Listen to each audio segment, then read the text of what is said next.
Back in the late 70s, there were really only about less than 45 brewing companies in the whole United States. Today, there's nearly 10,000. Beer industry in general, large brewers and small brewers, there hasn't been any growth the last few years. But for us, we're brewers at heart, and so beer will always be something we're focused on. Hey everyone, welcome to How Success Happens. I'm Dan Bova, writer and editor at entrepreneur.com. And if you're interested in learning how to turn that thing you love doing into a business that thrives for decades and decades and decades and decades, this episode is going to make you happy and hoppy. Let's welcome in Ken Grossman, the founder of Sierra Nevada Brewing Company. Welcome, Ken. Well, welcome. Thanks for having me on. Great to talk to you. And I have my first question, which may be the most important of this entire podcast. What are we drinking? Because I've got the hazy, I've got celebration, and I've got the mothership. Well, what do you think? Well, you should try all three of them, obviously, but you could start with the Pale, because that was our flagship, and that's what got us started back 45 years ago. So, quick follow-up question: out of the can or fancy glass? Fancy glass. All right. Now you're really going to put me to the test if I could pour this without getting an awful head on it. Let's see my abilities here. Oh man, you're doing great. Good. Oh, starting to get a little foam there. We'll let it settle for a minute. That smells so good. Do you still get knocked out by how good this thing you invented smells every time you crack open a can? I do. Actually, I just came from a new product tasting a couple minutes ago. So we were tasting new beers and new non-beers that are in the works as far as our innovation team goes. Every Thursday we have a tasting, and we've got a group of really talented brewers who work on all sorts of different concepts and beer styles and beyond beer styles as well. I want to go back. You started this in 1980. When you started it, did you still think you'd be at it 46 years later? Did not have a clue. Actually, I started homebrewing as a teenager, 1969. And moved up to Chico to attend Chico State and the local junior college in 1972. And I was home brewing back then and playing around. I started studying chemistry, and so I was analyzing my projects in my chemistry lab. I had a very understanding professor who let me bring in some of my beverages that I was working on and do some analysis there before I had much equipment of my own. Back in the late 70s, there were really only about less than 45 brewing companies in the whole United States. And that included, the largest Anheuser-Busch and Miller, Coors, and all those brewers, as well as the small brewers that had survived Prohibition and had figured out how to make a living during, times where they couldn't sell beer. And then just a handful of us who started between 1977 and 1981. There were 6 breweries that started up new, and that was really the first time since Prohibition that the breweries had started from scratch. So what led you to this? What inspired you to say, I'm going to do this for a living? I guess I was inspired. One, I was home brewing, so I was enjoying the products I was brewing, and there was actually a window that seemed to be opening up for things like small crafted beers. I mean, there were little cheese companies starting up. There were coffee roasters. There were all these artisan kinds of bread bakeries. And we were in Northern California, and San Francisco was sort of the hotbed of that kind of creativity. And so we saw sort of an opening in beer, because at that point, beer had become very homogenous. All the beers on the market were pretty much one style. They were light lagers, not a lot of character, not a lot of hops. And so we thought that there was a consumer. We didn't know how many people out there, but there was a consumer who was looking for something different. And so we saw it as an opportunity to sort of create a beer that was unique, distinctive, memorable, and not just a refreshing cold carbonated beverage. And so just thought there was a an opening. Fritz Maytag had opened or revamped the Anchor Brewery in San Francisco, and was starting to get a lot of press that he was sort of carving a different path for the beer industry. And so we thought the time was right to at least dip our toe in the water. And our original business plan was very, very modest. Brewing about 2,500 barrels a year was all we had projected. And if we were successful, maybe we would expand to 3,500. We do that every day now at each brewery, pretty much. Wow. That's incredible. So for all the kind of non-beer nerds, I think IPA, people sort of think they know what that means or what that might taste like. But can you kind of talk about what the difference is between a pale ale and just an ale, and how you landed on that flavor profile? Yeah, so our first commercial beer was the pale ale you're drinking, and we had played around with some IPAs, but at that point in time, the consumers were really not experienced or exposed to very hoppy beers, and IPAs or India Pale Ales were brewed as a stronger version of a pale ale to ship to India, brewed in England to ship to India as provisions, and so they had to give them some natural preservative powers, so higher alcohol and higher hops. And hops are, besides flavoring the beer, they're also a good antibacteriostatic natural ingredient. So they inhibit the growth of many wild yeast and bacteria. American brewers sort of took pale ale like we did, and then amped it up into our American versions of IPAs. And those styles of beers now have gone around the world.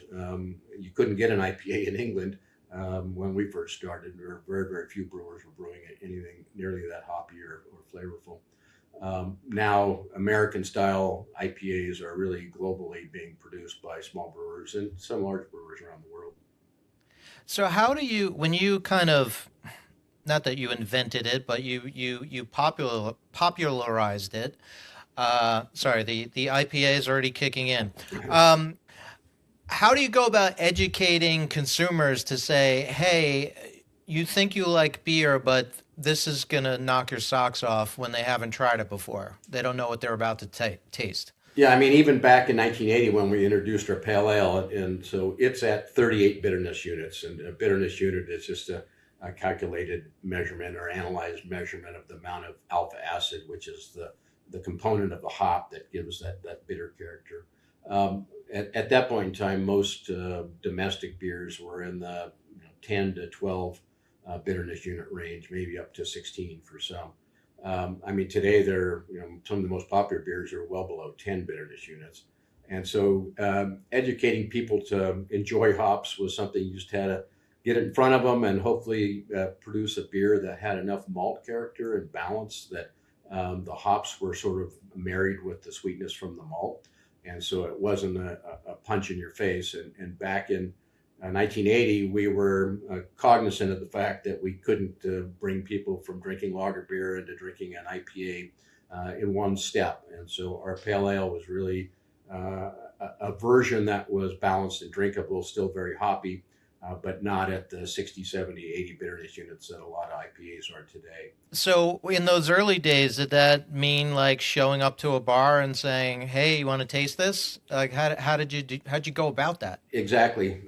We did a lot of beer festivals and beer tastings, and we would go to bars and encourage people to sample and try it.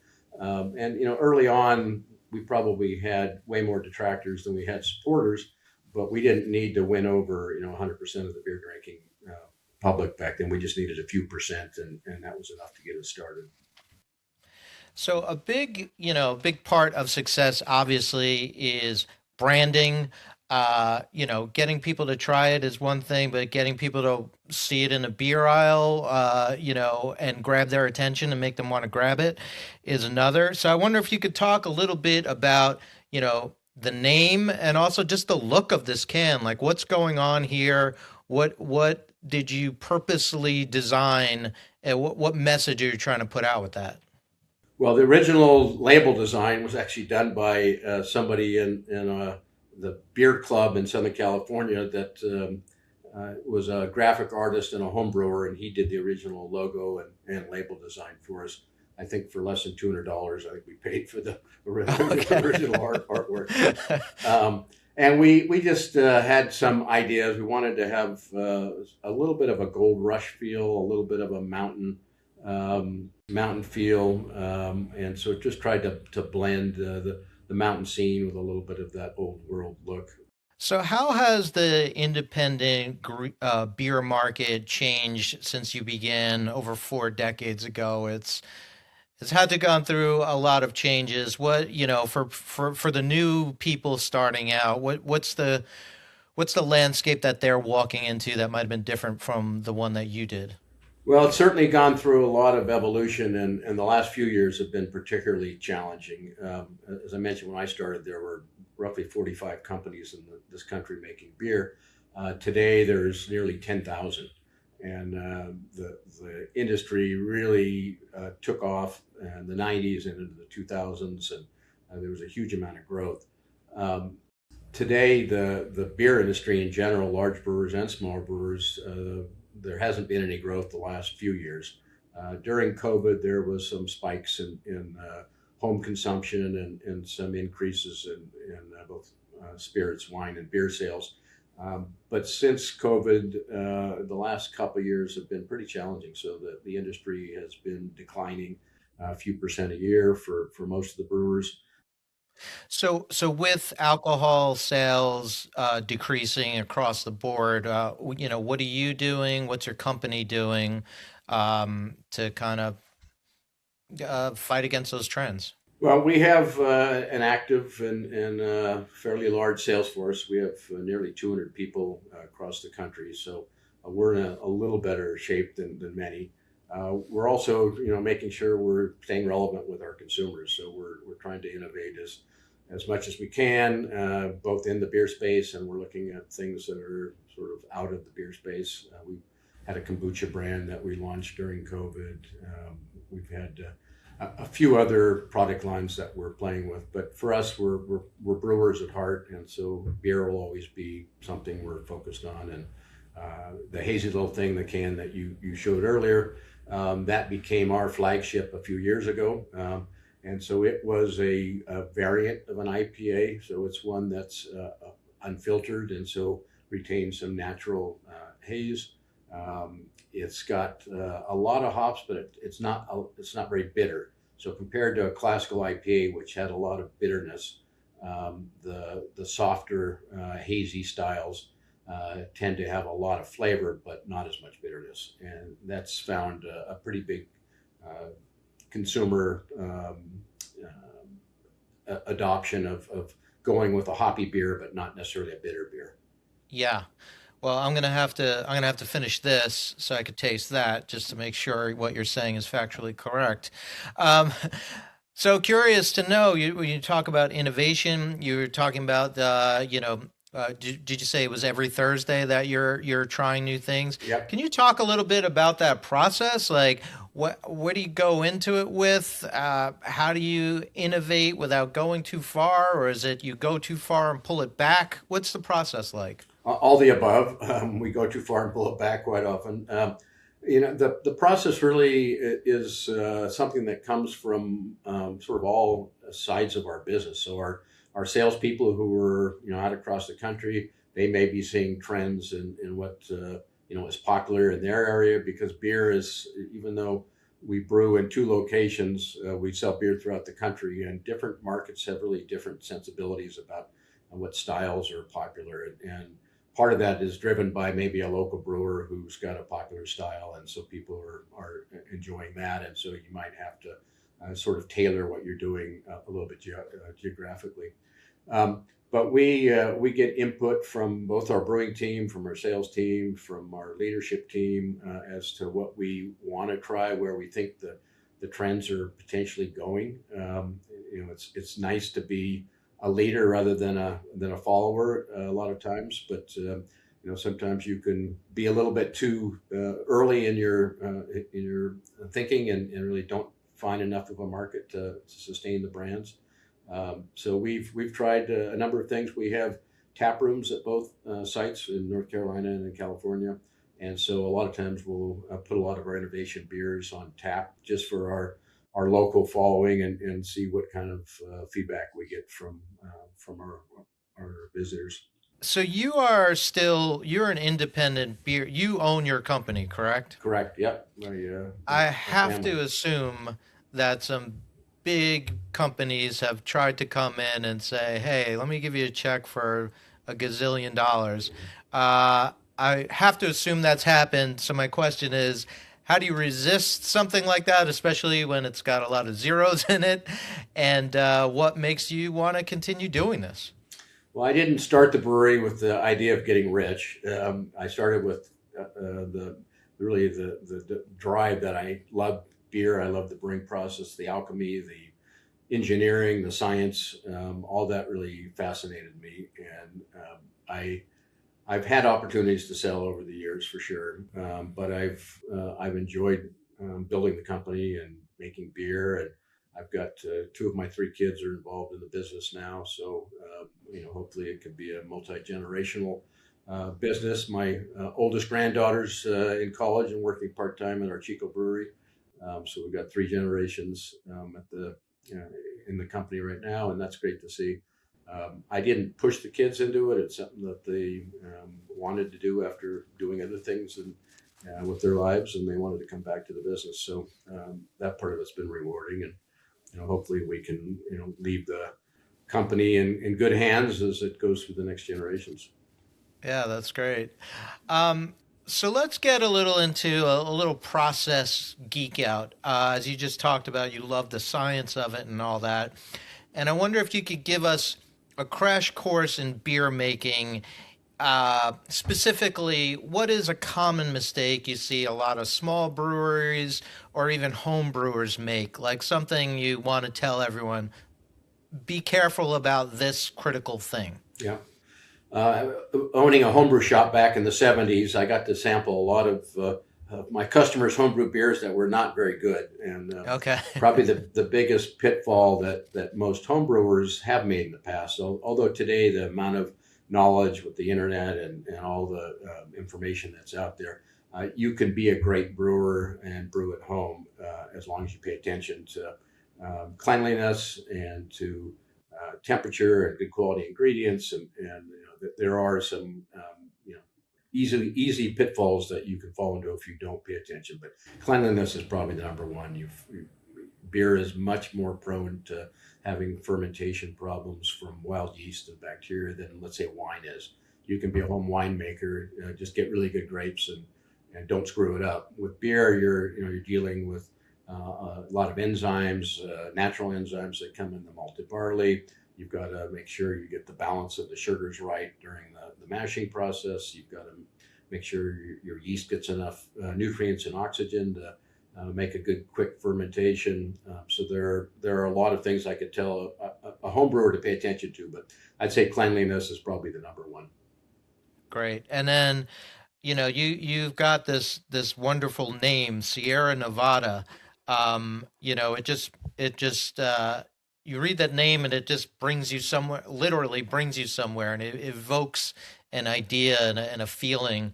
What do you tell people about naming their beers?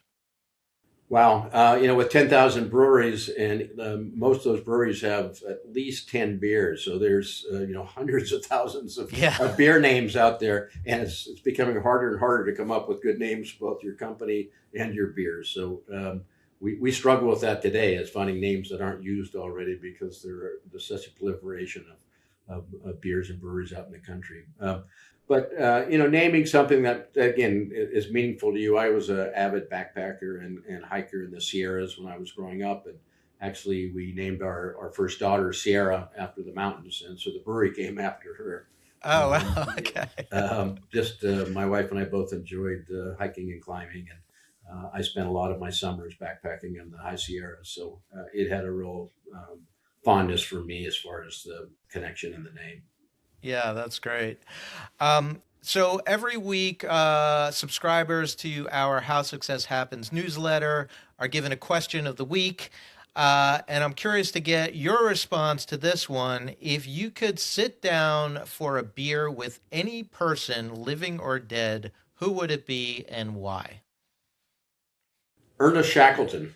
Um, Oh, yes. um, I went to the Antarctica last year. Oh, wow. I was a big fan of his books. I got lost in a snowstorm once, and somebody gave me one of his books, and I read all the Shackleton Voyage books after that. And talk about somebody who had grit and drive and determination and survival skills.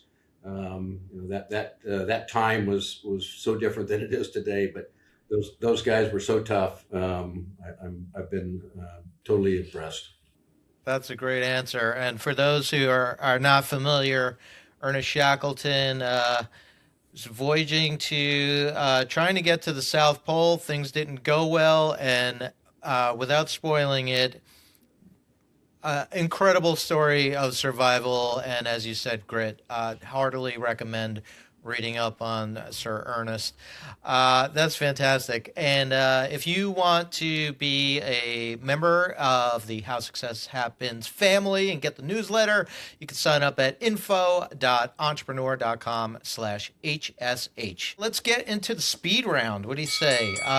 Let's jump right into it. Our first question is, what is a habit that you are happy to have and one that you wish you could ditch? Waking up in the middle of the night and trying to solve problems. That's the one you're happy to have, or that you wish you could ditch, Oh, or both? both. It's actually that works for both. So I've solved a lot of problems at 2 in the morning. A buddy of mine who owns another brewery, we commiserate about this problem that we both have of waking up and realizing, at midnight you should have done something different, or as he calls it, the mind circus starts going, and you just Yeah. keep going around, and try to solve all the problems. So. Well, I like that approach because normally it's all about trying to quiet our mind and go back to sleep. But you're like, well, I'm up. I might as well solve this problem. Yep. I But like that. there's plenty of times I'd rather be sleeping. But Yeah, yeah, right.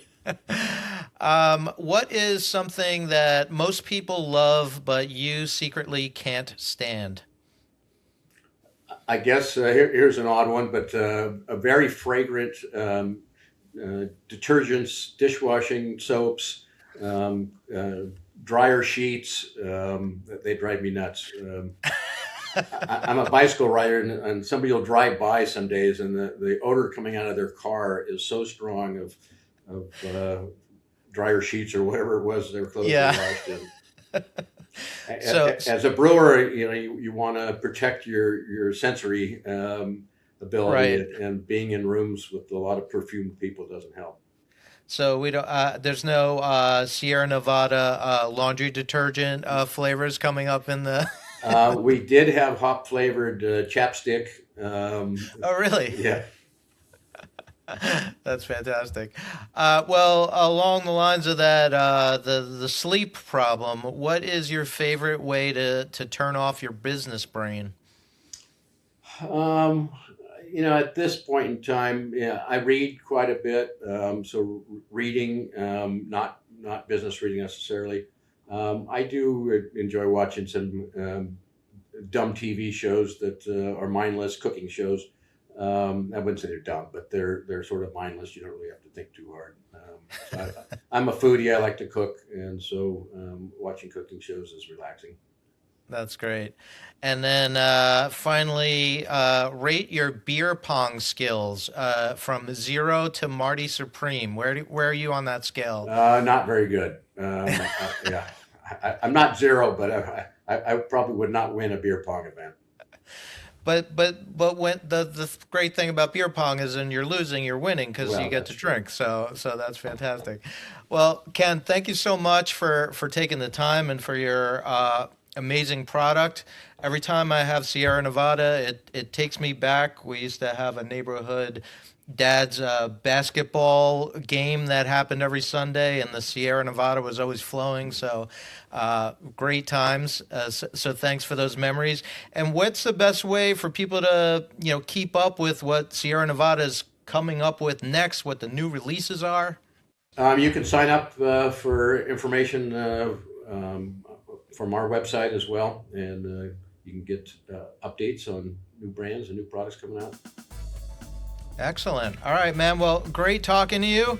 I'm going to finish this and then get to the hazy. So, Well, don't cheers. Don't forget the celebration ale. So that one is something I've been brewing now since 1981, and it's our holiday beer. So it's a little past New Year's, but it's still going to be great to drink.